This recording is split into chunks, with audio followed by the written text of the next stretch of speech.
The Samastipur Assembly constituency is gearing up for a high-voltage political clash in the upcoming Bihar elections scheduled to be held next month. Located in the heart of Bihar's Mithilanchal region, Samastipur holds immense political and historical significance. It was once the stronghold of former Chief Minister and Bharat Ratna awardee Karpuri Thakur, fondly remembered as Jan Nayak. The seat is currently represented by RJD's Akhtarul Islam Shaheen, who has retained it since 2010. However, with the 2025 elections approaching, unemployment remains the most pressing concern for residents, along with several unresolved civic and infrastructure issues. Bihar का इकलौता jute mill है जो कि 5000 श्रमिक को काम देने का काम करता था, लेकिन आज मरणासन स्थिति में है और यहाँ के श्रमिक पलायन करते हैं, बेरोजगारी है, लेकिन इसके ओर कोई आदमी ध्यान नहीं देते हैं। और यहाँ पे जैसे उराही का समस्या है, जो जल जमाव का है, उराही नहीं हो पा रहा है कि जल का स्रोत जो किसान को समस्या है, किसान का खेती नहीं हो पाता है। उसके बाद जगह जगह सड़क टूटा हुआ है, लेकिन सड़क नहीं बनता है, जैसे यातायात का समस्या है, जल जमाव का समस्या है, तो ये सारी समस्या है। यहाँ किसान जब बारिश होता है तो पानी नहीं निकासी नहीं हो पाता है, इस पर अभी तक कोई नेता ध्यान नहीं दिए। दूसरा है कि हम लोगों का बिहार में एकलौता जूट मिल है, यहाँ रोजी रोजगार का समस्या जो रहता है बराबर साल में बंद हो जाता है मिल, इस पर कोई भी नेता चाहे कोई भी सरकार इस पर ध्यान देते ही नहीं। मेन समस्या यहाँ पर लोगों को रोजगार नहीं मिल पाता, जिसके कारण लोग पलायन करते हैं। जमाव सड़क इस सब का समस्या हमेशा रहता है, खासकर जूट मिल है इस क्षेत्र में। जब इसका विकास होगा, जूट मिल ठीक से चलेगा तो यहाँ के लोगों को रोजगार मिलेगा, तभी जाके यहाँ का समस्या कुछ दूर होने वाला है।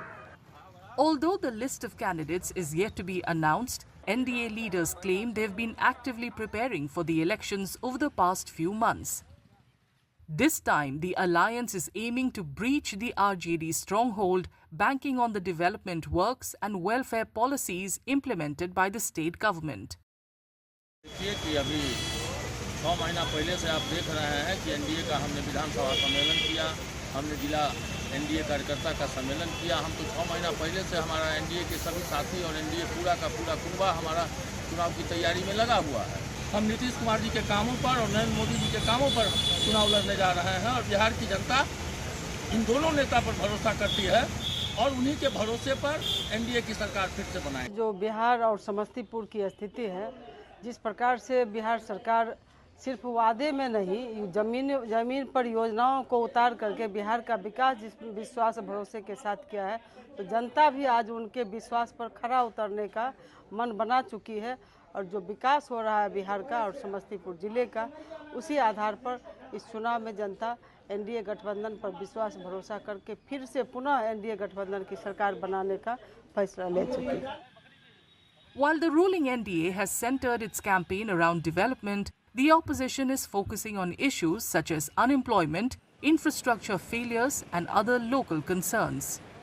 निश्चित रूप से बिहार में एक वर्तमान सरकार के खिलाफ जनता में आक्रोश है और तेजस्वी यादव जी के प्रति एक आकर्षण है, एक उम्मीद के रूप में तेजस्वी यादव जी को लोग देख रहे हैं कि बिहार के पिछड़ेपन को, बिहार के बदहाली को, बिहार में कानून व्यवस्था, शिक्षा व्यवस्था, स्वास्थ्य व्यवस्था, तमाम मामलों को उठाने के लिए तेजस्वी यादव एक आखिरी उम्मीद के रूप में लोग देख रहे हैं। पिछले ही चुनाव में बिहार की जनता ने उनको अपार समर्थन दिया था और इतने बड़े एनडीए के मोदी जी का चेहरा, नीतीश जी का चेहरा, तमाम लोग साथ थे और तेजस्वी यादव को बहुत अच्छा वोट सपोर्ट किया था। 12 मतों के साथ तेजस्वी यादव के नेतृत्व में सरकार बनने जा रही है। पूरी इंडिया गठबंधन एकजुट है, पूरी जनता इस बार तेजस्वी यादव को बनाएगी। Polling for the 243-seat Bihar Assembly will be held in 2 phases, the first on November 6th and the second on November 11th. The results will be declared on November 14th.